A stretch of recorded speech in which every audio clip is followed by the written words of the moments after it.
Hello public, क्या हो रहा है? तो ये हमारा ऑनगोइंग ट्यूटोरियल है एडोब फोटोशॉप सीखने का।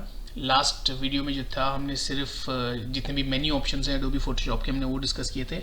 आज हम उसके सबसे पहले टूल पर जा रहे हैं।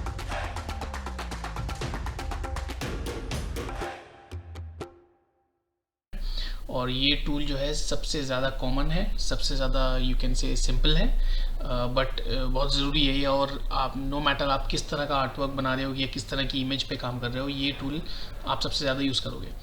तो इसे कहते हैं मूव टूल। और एसेंशियली ये मूविंग के लिए है, किसी भी ऑब्जेक्ट को मूव करने के लिए। बट इसके और भी कई यूजेस हैं, इन द सेंस कि किसी ऑब्जेक्ट को अगर सेलेक्ट करना है तब भी हम इसी टूल को यूज़ करेंगे। अगर हमारे इमेज में बहुत सारे ऑब्जेक्ट्स हैं, बहुत सारी लेयर्स हैं और हमें किसी एक पर कुछ काम करना है तो उसके लिए ये टूल काम में आता है, पहले उसे सेलेक्ट करने के लिए और फिर उस पर कुछ अप्लाई करने के लिए। तो अगर कोई और टूल सेलेक्टेड हो तो कर्सर का शेप उस टूल से रिफ्लेक्टेड होता है। तो अगर ये टूल सेलेक्टेड है तो कर्सर का शेप कुछ ऐसा होगा।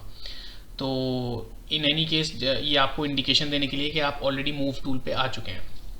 तो अब मूव टूल के कुछ अलग अलग यूजेस हो सकते हैं और इनको समझाने के लिए मैंने कुछ एक 3 अपने ऑब्जेक्ट्स इस इमेज पे रखे हैं जिनको हम यूज़ करेंगे टू अंडरस्टैंड कि मूव टूल से हम क्या क्या कर सकते हैं। तो जब भी आप फोटोशॉप में कोई टूल सेलेक्ट करोगे तो उससे रिलेटेड जो ऑप्शंस हैं वो आपके टॉप बार पे और आपकी राइट साइड में आपको दिखने लगेंगे। तो अगर हम मूव टूल को सिलेक्ट करते हैं तो हमें ये ऑप्शंस यहाँ दिखते हैं और यहाँ पे ये ऑप्शंस दिखते हैं। तो अब इनके ऊपर जाते हैं धीरे धीरे। तो ये जो टॉप वाले ऑप्शंस हैं ये तो कॉमन है, नो मैटर आप मूव टूल किसी भी ऑब्जेक्ट पे सेलेक्ट पे लगाओगे तो ये ऑप्शंस तो कॉमन रहेंगे।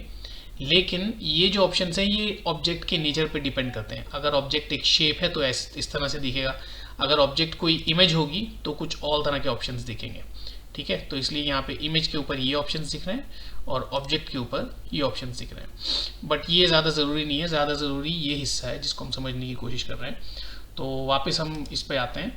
तो ये तो टॉप सेक्शन है, ये तो बस दिखाने के लिए कि भाई अगर आपने इसमें कोई प्रीसेट डाल रखा हो, बट कोई प्रीसेट यूज़ करने की ज़रूरत नहीं है, ये अपने आप में काफ़ी बेहतर है। तो सबसे पहला ऑप्शन ये ऑटो सेलेक्ट।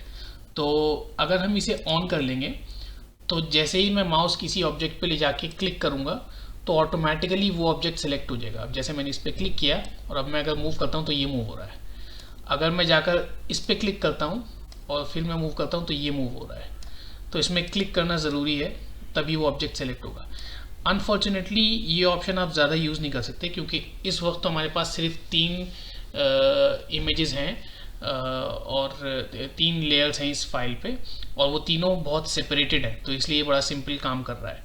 हावेवर फर्ज करें कि हमारी ये वाली जो सर्कल है ये इसके ऊपर हो और अब अगर मैं चाहूँ कि मैं इस स्क्वायर को सिलेक्ट करना चाह रहा हूँ या इस सर्कल को सिलेक्ट करना चाह रहा हूँ तो थोड़ा एक ओवरलैप की वजह से मैं नहीं सेलेक्ट कर पाऊँगा। तो मैं ये ऑप्शन ज़्यादा यूज़ नहीं कर पाता हूँ। ये देखें, मैं सर्कल सेलेक्ट करना चाह रहा था लेकिन हमने स्क्वायर को पकड़ लिया। तो वापस ले आते हैं इनको। तो ये ऑटो सेलेक्ट उस पर्पज़ के लिए होता है। अगर आप इसे ऑफ कर दोगे तो अब आप इसे मूव कर रहे हो, अब आप यहाँ पे जाके क्लिक करके इसे मूव करना चाहते हो तब भी वही मूव हो रहा है। क्यों? क्योंकि इसमें ऑटो सेलेक्ट हमने ऑफ कर दिया है। तो अगर इसे मूव करना है तो हमें इसे जाके सेलेक्ट करना पड़ेगा यहाँ से, तब ये मूव हो सकता है। चलिए अगले ऑप्शन पे आते हैं। अगला ऑप्शन है क्या कहते हैं, ऑटो सेलेक्ट में भी अगर हम करें तो ये लेयर हुआ था। तो चाहो तो आप ऑटो सेलेक्ट में ग्रुप भी कर सकते हो। फॉर एग्जांपल मैं इन तीनों को एक ही ग्रुप का हिस्सा बना दूं तो फिर मैं किसी एक को भी सेलेक्ट करूंगा और अगर वो ग्रुप का हिस्सा है तो पूरा ग्रुप सेलेक्ट होगा। अब आप पूछोगे ग्रुप कैसे बनता है? तो किन्हीं भी ऑब्जेक्ट्स को अगर आप ग्रुप बनाना चाहते हो, फॉर एग्जांपल हम तीनों में से सिर्फ इन दोनों को ग्रुप बना रहे हैं, ट्राइंगल को और सर्कल को, तो कंट्रोल जी दबाकर आप इन्हें ग्रुप कर सकते हो, ये ग्रुप बन गया। तो अब अगर मैं यहाँ ऑटो सेलेक्ट ऑन करता हूँ और मैं इस पर क्लिक करता हूँ तो ये तो अलग है, लेकिन अगर मैं इन दोनों में से किसी पे क्लिक करता हूँ, फॉर एग्जांपल अगर ट्रायंगल पे क्लिक करूँ तो पूरा ग्रुप सेलेक्ट होगा। कैसे? पहले हम यहाँ जाएंगे और इसको ग्रुप करेंगे और अगर अब मैं ट्रायंगल पे क्लिक करता हूँ तो पूरा ग्रुप सेलेक्ट हो गया है और अब मैं मूव करूँगा तो पूरा ग्रुप मूव होगा। तो ये एक स्लाइटली बेटर ऑल्टरनेटिव है अगर आप मल्टीपल लेयर्स के साथ काम कर रहे हो और अगर आपको ऑटो सेलेक्ट ऑन करना है तो ये ज़्यादा बेहतर ऑल्टरनेटिव है क्योंकि अक्सर एक आर्टवर्क में बहुत सारी लेयर्स होती हैं। तो इसको हम वापस ऑफ कर देते हैं। अब आते हैं इस पे शो ट्रांसफॉर्म कंट्रोल्स, ये मैं बहुत यूज़ करता हूँ। तो फॉर एग्जांपल जब मैं किसी अपने आर्टवर्क पे कोई एक ऑब्जेक्ट या कोई एक इमेज या कोई एलिमेंट लाकर डालता हूँ, अक्सर वो जो है साइज़ मुझे चेंज करना पड़ता है या उसको स्लाइटली रोटेट करना पड़ता है। फॉर एग्जांपल अब ये स्क्वायर और सर्कल मुझे सही साइज़ लग रहा है, लेकिन ये जो ट्रायंगल है ये मुझे बहुत बड़ा लग रहा है। तो फॉर एग्जांपल मैं इसको सेलेक्ट करके, ट्रांसफॉर्म कंट्रोल्स ऑन है, और अब अगर मुझे इसको सिर्फ हाइट से रिड्यूस करना है तो मैं इसको यहाँ से कर सकता हूँ। अगर मुझे सिर्फ विड्थ रिड्यूस करनी है तो मैं यहाँ से कर सकता हूँ। अगर मुझे दोनों रिड्यूस करनी है तो फिर मैं यहाँ से कर सकता हूँ, और मैं इसको मल्टी डायमेंशनल भी कर सकता हूँ। बट फर्स्ट करें, अगर आपको इसकी हाइट प्रोपोर्शनल रखनी है, फॉर एग्जांपल मुझे हाइट और विड्थ दोनों एक साथ बढ़ानी है या एक साथ कम करनी है, तो मैं शिफ्ट दबाकर तब कर सकता हूँ। शिफ्ट दबाकर मैं करूँगा तो एस्पेक्ट रेशियो मेंटेन होगा। उसका एक दूसरा तरीका ये भी है, फर्स्ट करें मैंने हाइट एडजस्ट कर लिया अपने हिसाब से एंड फिर मैंने उसको प्रोपोर्शनली कर लिया, तो वो तब भी मेंटेन कर लेगा वापस उसको। या आप चाहो तो यहाँ से भी इसके डिजिट्स को शिफ्ट दबाकर कम कर सकते हो, बढ़ा सकते हो, तब भी ये सेम काम करेगा। तो ये तो था रीसाइजिंग का यूज़। इसका एक यूज़ और है कि अगर आपको इसको रोटेट करना है तो आप इसको रोटेट भी कर सकते हो इसी टूल के थ्रू, फ्री ट्रांसफॉर्म। तो ये हो गया, शो ट्रांसफॉर्म कंट्रोल से हमने इसको रोटेट कर दिया। अब फॉर एग्जांपल अगर मुझे ये एग्जैक्ट कोई मेरे पास नंबर है माइंड में, तो मैं वो नंबर यहाँ भी डाल सकता हूँ। लेट से मुझे 30 डिग्रीज रोटेट करना है, तो ये 30 डिग्रीज रोटेट हो गया। ठीक है, तो अगर मैं अपने चेंजेस से खुश हूँ तो मैं इसको टिक कर सकता हूँ, अगर मैं चेंजेस से खुश नहीं हूँ तो मैं इसको कैंसिल कर सकता हूँ। या फिर शॉर्टकट तरीका ये भी है कि बस मैं यहाँ से दोबारा से मूव सेलेक्ट करूँ, तो अब ये ऑलरेडी मूव हो चुका है। तो ये हमने ट्रांसफॉर्म कंट्रोल्स का समझ लिया क्या क्या था। अब आप देखेंगे यहाँ पे कुछ ऑप्शंस हैं जो डिसेबल्ड हैं, उनको हम कैसे इनेबल करेंगे और उनका क्या यूज़ है। तो उसके लिए ज़रूरी है पहले तो कि हम मल्टीपल एलिमेंट सेलेक्ट करें। लेट से मैंने इन तीनों को सेलेक्ट कर लिया। अब आप देखोगे ये सारे खुल गए हैं, अब ये इनेबल्ड हैं। तो इसका यूज़ ये है, अगर आपको इन सबको लेफ़्ट अलाइन करना हो तो हम करके देखते हैं। तो ये सब अपनी लेफ़्ट एज से अलाइन हो गए, इनकी लेफ़्ट एज सबकी एक साथ शुरू हो गई अब। ठीक है, अगर मुझे इनको मिडिल अलाइन करना है तो इनकी सिर्फ मिडिल से इनकी सेंटर जो है वो अलाइन हो, तो ये ऐसे हो जाएंगे। अगर मुझे इनको राइट से अलाइन करना हो तो ये ऐसे हो जाएंगे। तो ये तो हो गए क्या कहते हैं आपका वर्टिकल अलाइनमेंट।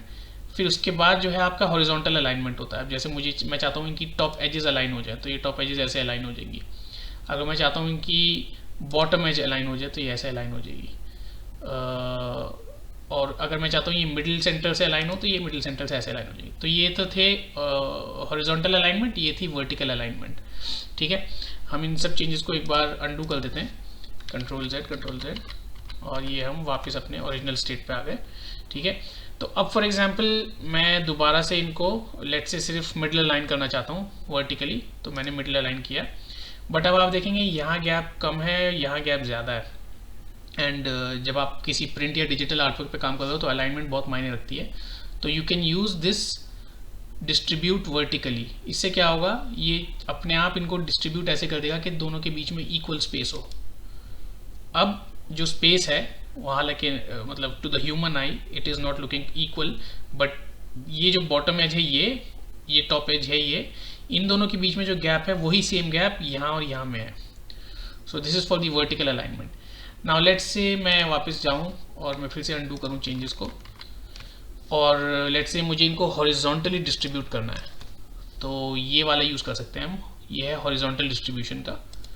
तो ये अब गैप इनमें हॉरिजॉन्टली सेम हो गया। तो ये हमारे अलाइनमेंट के लिए बहुत यूज़फुल टूल्स होते हैं। तो जब आप कई सारी लेयर्स पे काम कर रहे हैं और आपको मार्जिन से अलाइन करना है या किसी चीज़ से अलाइन करना है, तब ये बहुत काम आती है। अब जैसे मेरे पास कोई टेक्स्ट है और मुझे वो टेक्स्ट यहाँ शुरू करना है, यू गेट द पिक्चर, तो इनको अलाइन करना ज़रूरी होगा। यहाँ से अगर हम खोलें तो इसमें और अलाइनमेंट के और डिस्ट्रीब्यूशन के ऑप्शंस हैं। आप चाहते हो कि भाई सिर्फ अपर एज से अपर एज अलाइन हो या लोअर एज से लोअर एज अलाइन हो, तब भी हो सकता है। आप चाहो कि हॉरिजॉन्टल सेंटर्स ऐसे डिस्ट्रीब्यूट किए जाएं, मतलब ये अलग अलग ऑप्शन हैं, आप इनको एक्सप्लोर कर सकते हो। बट मेन वंस ये यूज़ होते हैं जो इन्होंने यहाँ पे दे रखे हैं। तो that basically was the move tool. इसको हमने कर लिया ऑलमोस्ट कवरफुली। Another thing is just to keep in mind कि जब भी आपको मूव टूल यूज़ करना है, अब जैसे हम इस मोड पे थे, लेट से हमने कुछ पेंट ब्रश से किया यहाँ पे, and then we come back to the move tool. Before doing anything on the move tool you need to first select. अब देखें आप कुछ नहीं हो रहा क्यों नहीं हो रहा? क्योंकि none of the layers is selected. I need to go and select a layer and only then will the move tool work. तो just to keep in mind कि move tool में कोई object selected होना ज़रूरी है. So guys, that was basically the move tool on Adobe Photoshop. इसको हम फिर फर्दर आगे देखेंगे, किसी नेक्स्ट ऑप्शन पे अब आएंगे हम.